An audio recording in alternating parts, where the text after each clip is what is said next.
بسم اللہ الرحمن الرحیم۔ السلام علیکم۔ حضرت علی رضی اللہ نے فرمایا، توبہ کرنے میں دیر نہ لگاؤ کیونکہ موت اچانک آتی ہے۔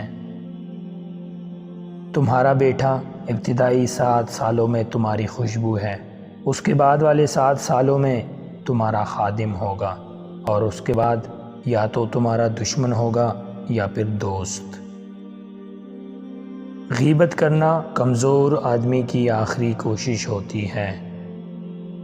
نرم بنو لیکن کمزوری کے حد تک نہیں، اور طاقتور بنو مگر نفرت و سختی کے ساتھ نہیں۔ مخلص دوست کے اندر اتنا پیار چھپا ہوتا ہے جیسے ایک چھوٹے سے بیج کے اندر پورا درخت چھپا ہوتا ہے۔ ہر سنی ہوئی بات کو بیان نہ کرو، ورنہ تمہاری بے وقوفی کے لیے یہی بات کافی ہوگی۔ 2 آدمیوں کے درمیان صلح کرا دینا 1 سال کے نماز روزہ سے افضل ہے۔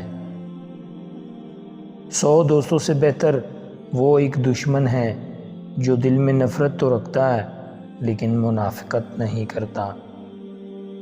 اگر کوئی تم کو صرف اپنی ضرورت کے وقت یاد کرتا ہے تو پریشان مت ہونا، بلکہ فخر کرنا کہ اس کو اندھیروں میں روشنی کی ضرورت ہے اور وہ تم ہو۔ انسان کی ذہنیت بھی عجیب ہے۔ بیماری کے خوف سے کانا تو چھوڑ سکتا ہے لیکن دوزخ کے خوف سے گناہ نہیں۔